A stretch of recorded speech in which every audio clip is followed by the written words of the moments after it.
लहरे से कैसे बचेंगे हम, तो टेक्निक मालूम होना चाहिए, उसके ऊपर सर्फिंग कैसे करें।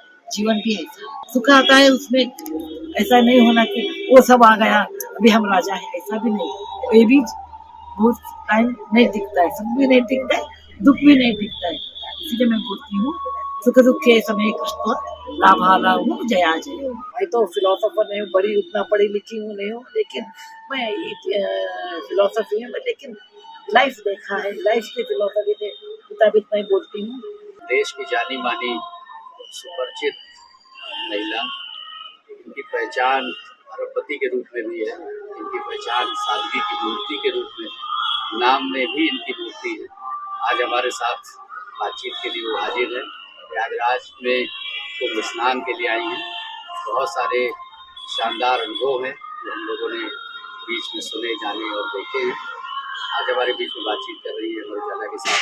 मैं आपसे सबसे पहले ये जानना चाहूँगा कि 3 दिन का प्रवास आज आपका पूरा हुआ, कैसा आप सोच के आई थी, कैसा महसूस करके आई थी, कैसा कितना जान के पढ़ के आई थी, यहाँ आके उसको कैसा पाया? बहुत बहुत धन्यवाद। हम टीवी पे महाकुंभ का चित्र देखा था, लेकिन आने के बाद मुझे बहुत सरल ऐसा महसूस हुआ। क्राउड है लेकिन मैनेजमेंट बहुत अच्छा है, इसलिए हमें उतना क्राउड नहीं लगता है। और 3 दिन से मैं संगम में नहा रही हूँ, तो मन्नत थी मेरे कि कभी कुंभ जाती हूँ 3 दिन तक। बहुत अच्छा लगा और जरा घूम के सब देखा हमने। बहुत बढ़िया खाने का भंडार है, क्राउड मैनेजमेंट बहुत अच्छा है और गवर्नमेंट की यूपी के गवर्नमेंट बहुत अच्छा अरेंजमेंट किया है। हम क्या सोचते हैं उससे बहुत अच्छा पॉजिटिव है, इससे ज़्यादा कि अकेले भी हम जा सकते हैं इतने रात में, कुछ दिक्कत नहीं है। सेफ्टी के हिसाब से मुझे बहुत आनंद है। आज आप मुख्यमंत्री जी से मिली भी और उनको मैंने जब सुना कि आपने कहा कि आपने अंग्रेजी में कहा कि what can I do for you means UP. नहीं, ऐसा कुछ नहीं है। हमने बताया कि मेरे जीजा जी का एक फाउंडेशन है, देशपांडे फाउंडेशन, उधर वो ट्रेनिंग देते हैं टीचर्स को। वो ट्रेनिंग से अभी कॉलेज में बच्चों को वो भी ट्रेनिंग दिया तो उनको जॉब जल्दी से मिलता है। वो हमने उनको बताया कि उसका फायदा यूपी में आप कर दीजिए वो फाउंडेशन का, so that children will be employed. वो हमने बताया। योगी जी ने क्या कहा है? योगी जी ने हाँ किया है, वो शायद उनके तुरंत उनके डिपार्टमेंट से शायद बोले दिया है, शिक्षण विभाग की शायद हमने एक प्रपोजल ऐसा बोल दिया कि ये बहुत अच्छा काम करते हैं बच्चों के लिए, कॉलेज के बच्चों के लिए बहुत हेल्प होगा। इन्फोसिस फाउंडेशन जिसकी कि आप अध्यक्ष हैं, तो वो भी बहुत सारा इस तरीके का काम करता है। तो मैं ये जानना चाहता हूँ कि प्रयागराज आप पहली बार आई हैं, जैसा कि प्रयागराज बहुत सारे आए हैं। अच्छा, हाँ, पहली बार को आई हूँ, लेकिन इससे पहले हम 4-5 बार प्रयागराज आए। लेकिन ये खबर किसी को नहीं लगी। क्यों सबको बोलना मुझे अच्छा लगता है। मैं एक बार आके हरिश्चंद्र इंस्टीट्यूट को आई थी, एक बार चित्रकूट को आई थी, उस समय इधर आके ओमी अमावस्या को आई थी, अभी नहीं 5 साल पहले। और एक बार मैं इलाहाबाद स्वराज्य भवन में देखने के लिए आई थी, और चंद्रशेखर आजाद पार्क और इलाहाबाद यूनिवर्सिटी इधर जी, इधर घंटा घर है, पहले बहुत पुराना घंटा घर है, और अशोक स्तंभ, अक्षय वट वृक्ष वो देखा है, नाग वासुकी। प्रयाग के बारे में तो बहुत सारी जानकारियाँ आपके पास हैं। तो शिक्षा के क्षेत्र में आपने बहुत सारा कुछ तो खुद बहुत कुछ किया है। हमेशा बच्चों के लिए, महिलाओं के लिए आप ये कहती भी हैं कि महिलाओं को जरूर पढ़ाइए, बच्चों को पढ़ाइए। तो क्या बस एक सवाल है कि क्या इन्फोसिस फाउंडेशन की तरफ से यहाँ भी कुछ आप ऐसा पेड़ पौधा ऐसा लगाना चाहेंगे, यहाँ कुछ ऐसा जो इन्फोसिस फाउंडेशन? लास्ट ईयर मैं इन्फोसिस फाउंडेशन से रिटायरमेंट ले ली, क्योंकि मुझे जरा हिस्ट्री के बारे में बहुत दिलचस्प है और आसक्ति है, इसमें जरा काम करने के लिए मैं सोच रही थी। उस समय मैंने राजस्थान में हो गई, इसीलिए मैं इन्फोसिस फाउंडेशन का भी मेरा मैं उसका नेतृत्व नहीं करती, तो शायद वो करेंगे नेक्स्ट लेवल के लोग। आप दूसरी तरफ का एक सवाल पूछता हूँ कि ये जिस तरह की धर्म नगरी है, आपके लिए धर्म क्या है?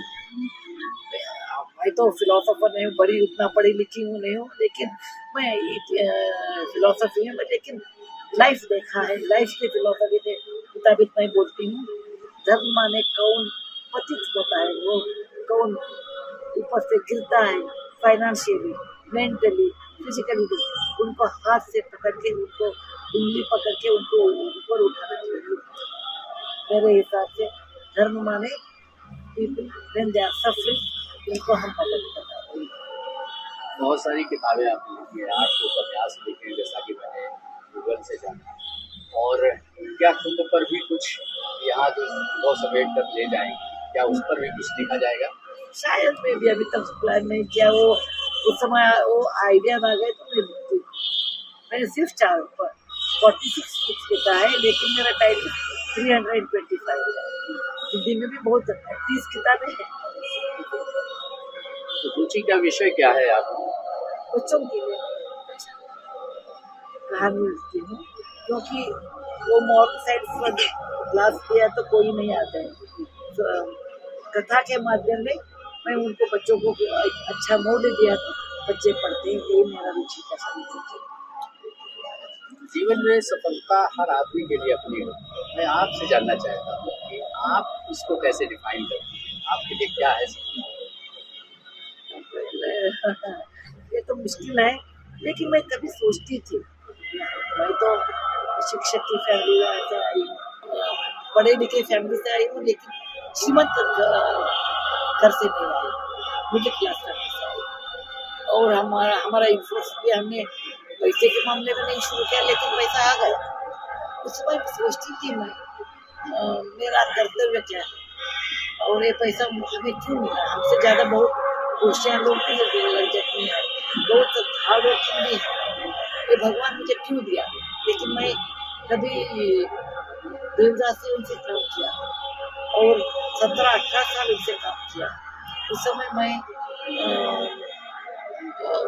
3000 देवदासियों को नॉर्मल लाइफ को लाया, इसलिए मैंने एक किताब भी लिखा है हिंदी में, अंग्रेजी में, हिंदी में ट्रांसलेट हुआ है 3000 का। वो 3000 लोग उनकी लाइफ का चेंज आ गया, इसमें मुझे लगा कि यही मेरा जीवन का मकसद है। शायद यही मुझे बहुत आनंद मिला, सबसे ज़्यादा मुझे आनंद मिला वो लोगों से काम किया और वो 3000 लोग नॉर्मल लाइफ को आ गए। इस समय मुझे लगा यही मेरा जीवन का मकसद था शायद, और बहुत आनंद हुआ। मेरा विश बोलते हैं ना अंग्रेजी में, कुछ मेरा अगला सवाल है कि ऐसा बहुत सारा काम आपने हर तरफ जो भी लेवल पर आपने बहुत सारी चीज़ों को काम किया जो कि सब लैंडमार्क है, लेकिन क्या कुछ अभी मन में ऐसा शेष है कि शायद मैं इसको और कर लूँ, ये और मुझे करना चाहिए? मुझे बोलो, मैं ऐसा कुछ नहीं बोलो। वो कभी मैं 3000 लोगों को अच्छे रास्ता दिखाया, उस समय मुझे लगा चलिए भगवान मुझे पैसा दिया था, उसका एक सही काम हुआ। क्या आता है वो स्वीकार करके आनंद से क्या आता नहीं स्वीकार करके, इसलिए आनंद पाते हैं। और ऐसा चाहिए तो हमें बहुत काम करना चाहिए, लेकिन मेरे जीवन में मुझे अच्छा इतना काम आपका पुनर्जन्म में यकीन करते हैं? मुझे मालूम भी नहीं, मुझे ये लगता है I pass this life once if I can show compassion, love to others, let me do it. लेकिन अगर मान लीजिए पुनर्जन्म आपको लगता है कि होता है, क्योंकि जिस चीज़ को आप यहाँ कर रही हैं, अपने अभी आपने कहा कि नाना दादी और नानी का बुजुर्गों का यहाँ तर्पण कर, तो तर्पण की पृष्ठभूमि सनातन धर्म के हिसाब से तो यही है कि हमारे पुरखे तृप्त हो, लौट के भी वो आते हैं, इस जन्म बार बार जन्म लेने की परंपरा से जुड़े हैं। सनातन धर्म इसको बहुत एक लेकिन अगर आपको इसका अवसर कहीं एक टिक मार करना हो, ईश्वर आपसे कहें आपने बहुत अच्छे काम किए हैं और आपको ये अवसर मिल रहा है कि आप किस रूप में फिर से धरती पर लौटना चाहेंगी, तो वो कौन सा? इसको एक मैं श्लोक में उत्तर कर देती हूँ। शायद महाभारत में राजा रंतिदेव शिव जी को बोलता है। शिव जी बोलते हैं, अरे राजा रंतिदेव आपको और एक जन्म देता हूँ मैं, क्या चाहिए आपको वही देता हूँ, इसे मांगो।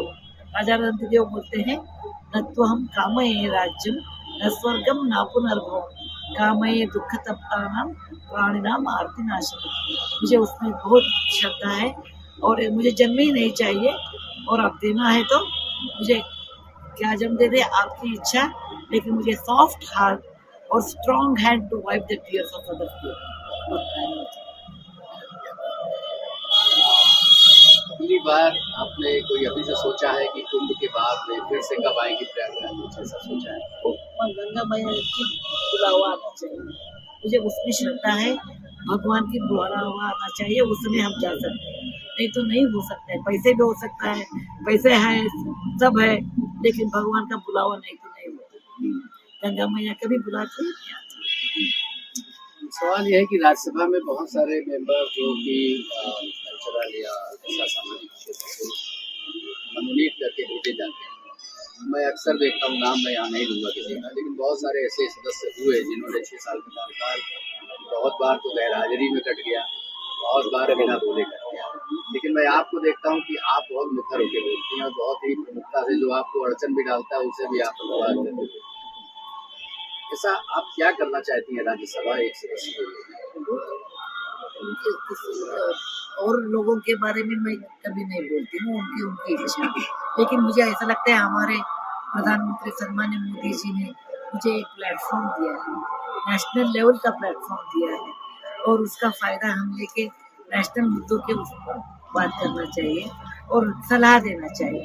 सब क्रिटिसाइज करते हैं, क्रिटिसाइज में कुछ ये नहीं है, कष्ट करना नहीं होता है, लेकिन सलाह देना और अच्छा प्रैक्टिकल सलाह देना, यही हमारा काम है। हम वो श्रद्धा से करना निश्चित करते हैं। अच्छा, आप कर्नाटक जैसे राज्य से आना और वहाँ से उस ट्रेडिशन को, भारतीय पहनावे के ट्रेडिशन को अपनाना, अच्छी सरलता से अपनाना, आप बहुत सारे लोगों की रोल मॉडल हो गई, लेकिन आपका कौन है? अभी डिफरेंट जमाने में डिफरेंट होते हैं, ऐसा नहीं कि बचपन से एक ही रोल मॉडल होते हैं। हम बचपन में नाना जी के घर में पले, हमारे नाना जी संस्कृत के अध्यापक थे, इसीलिए मुझे संस्कृत का रुचि है। उसमें मेरे नाना जी मेरे रोल मॉडल होते थे। बाद में मैं पिताजी के घर में थी, उधर ही कॉलेज सीखा। हमारे पिताजी डॉक्टर थे और एथिस्ट थे, कभी देव देवता नहीं मानते थे, एथिस्ट थे मेरे पिताजी। और ये बोलते थे मेरा देव मेरा पेशेंट में है, मेरा मंदिर अस्पताल में है, बोलते थे। उनका मर्जी था, और वो हमें सिखाया कि जीवन में सिर्फ बोलना नहीं, लोगों को हम मदद करना तो बहुत इम्पोर्टेंट है। पिताजी हमको रोल मॉडल लगते थे, और मुझे जन्म ही नहीं चाहिए, और अब देना है तो मुझे क्या जन्म दे दे आपकी इच्छा, लेकिन मुझे सॉफ्ट हार्ट और strong hand to wipe the tears of others.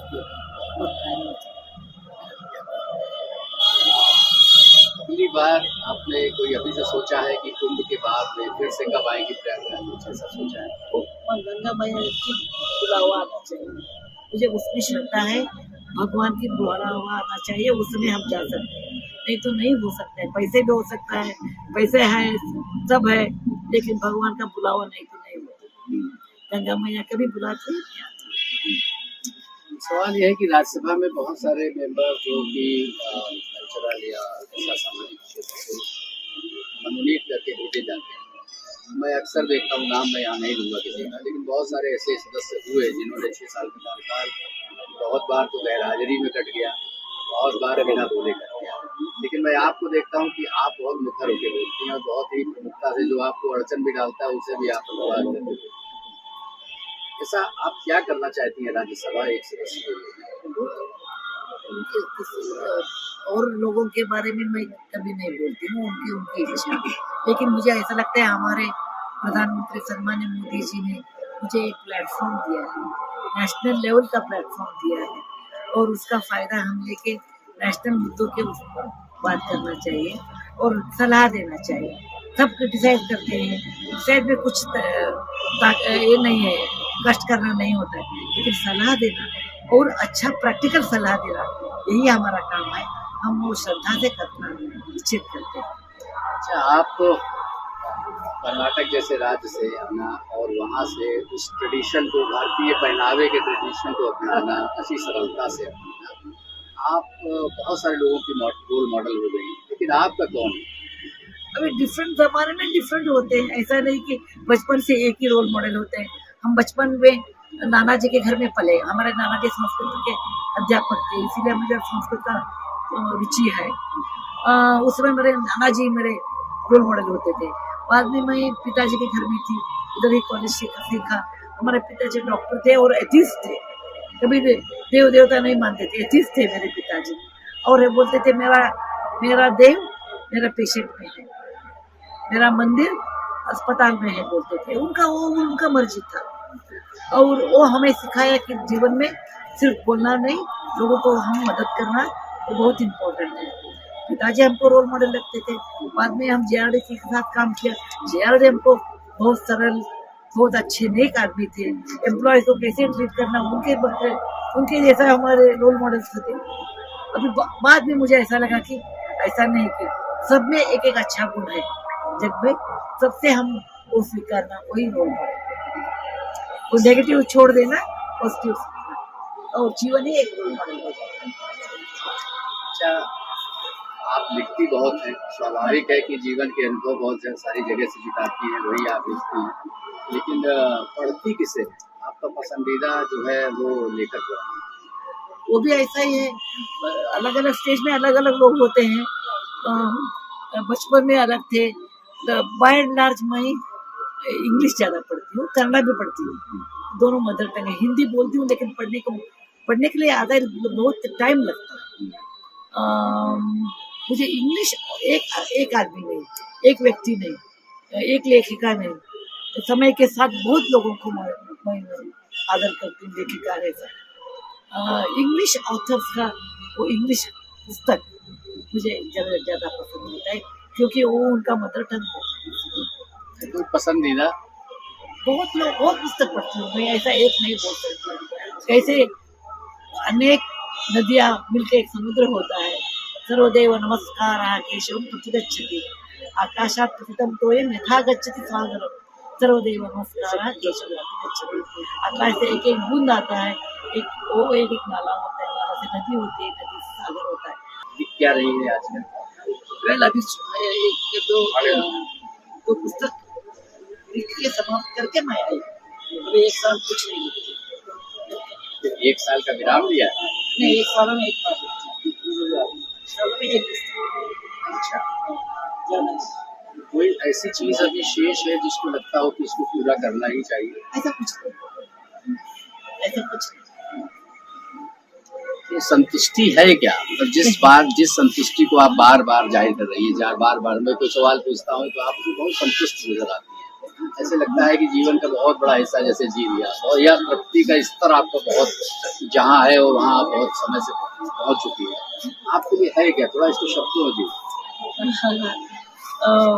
मेरा एक्सपेक्टेशन लाइफ से बहुत कम है, इसीलिए मुझे संतुष्टि है। और मैं ऐसा नहीं होता कि आप मुझे अच्छा बोल दिया मैं एकदम खुश होती हूँ, आप मुझे बुरा बोल दिया मैं ना खुश होती हूँ, ऐसा कुछ नहीं। मुझे आपको क्या चाहिए आप बोल सकते हैं, आपका जबान, आपका जी, कुछ भी बोल सकते हैं, लेकिन मैं क्या हूँ अंदर मुझे मालूम है। इसीलिए किसी से मैं प्रभावित ऐसा नहीं होती हूँ कि अरे मेरे बारे में अच्छा लिख दिया मैं खुश होती हूँ। नहीं, मेरा क्या है वो मेरे लिए है, और मुझे मेरा प्लस मालूम है, मेरा माइनस भी मालूम है। इसलिए मेरा परिमिति मौजूद है, और उस परिमिति में मैं क्या अच्छा कर सकती हूँ मैं कर सकती हूँ। लोगों के जबान से, लोगों के बातों से मैं उद्देश्य कभी नहीं करती। यही मेरा तृप्ति का सूत्र है, और क्या मिलता है वो स्वीकार करती हूँ दोनों हाथों से, आनंदों से। भगवान आपने क्या दिया है मेरे प्लेट्स में, वही मेरा खाना। ये क्या संदेश देना चाहिए? यही संदेश कुछ ऐसा देना चाहिए लोगों को, क्योंकि जीवन को सरल बनाने की जो कला आपने अपने पास छुपाई है या बचाई है या सीखी है, तो इसको, क्योंकि जीवन नई पीढ़ी के लिए शायद और ज़्यादा कठिन होता जा रहा है। बहुत टिपिकल है, छोटे नए नए बच्चों में जो समस्याएं शायद ज़्यादा आ रही हैं, नए दौर की समस्याएं हैं, जिससे शायद अभी समाज आगे बढ़ना सीखेगा। तो इसको लेकर के ज़्यादा दबाव, लाइफ में दबाव सर्व जगह, सर्व काल में, पुरातन काल में बाजार का युद्ध होता था, उसमें दबाव होता था, टेंशन होती थी। उससे पहले केव्स में लोग रहते थे, उस समय भी टेंशन होता था, अभी भी टेंशन है। अभी आप समुद्र को जाइए, समुद्र में वो लहरें आते हैं, लहरें बराबर है वो समुद्र के क्या लहरें, अभी लहरें से कैसे बचेंगे हम, तो टेक्निक मालूम होना चाहिए, उसके ऊपर सर्फिंग कैसे करें। जीवन भी ऐसा है, एक कष्ट के बाद और एक कष्ट आता है, एक सुख के बाद सुख भी आता है। आप वो सर्फिंग का बोर्ड कैसा बनाना, उसमें कैसे ठहरना, कैसे और लहरें से बचाना, वो सीखना चाहिए। वही जीवन है। ऐसा नहीं होता है कि जीवन में सब सुख आते हैं, ऐसा नहीं होता है, सब कष्ट आते हैं, ऐसा भी नहीं होता है। दुख सुख का अंदर ही जीवन है। इसीलिए कष्ट कभी आता है, उस समय आप सहना करना और उसे पार करने के लिए योजना करना। सुख आता है, उसमें ऐसा नहीं होना कि वो सब आ गया अभी हम राजा हैं, ऐसा भी नहीं। ये भी बहुत टाइम नहीं दिखता है, सुख भी नहीं दिखता है, दुख भी नहीं दिखता है। इसीलिए मैं बोलती हूँ, सुख दुख के समय कृष्ण लाभा लाभ जया जय, और दोनों के बीच में हम मिडिल पाथ में हैं। वही बुद्ध का भी यही है, और हमारा सब फिलोसोफर का यही संदेश है कि सुख में दुख में समृद्धि से हम कभी रहते जीवन आगे। बहुत बहुत धन्यवाद। तो ये थी सुधा मूर्ति जी, जिन्होंने अपने जीवन दर्शन और उनकी सोच, उनके विचार, उन्होंने बहुत सारे ऐसे पहलू शायद बताए, हम लोगों से साझा किए जो पहले नहीं देखे सुने गए। बहुत बहुत धन्यवाद आपका, बहुत आभार आपका। शुभ रात्रि। अमर उजाला जीवांजलि के सारथी की मदद लें और महाकुंभ में स्नान जरूर करें।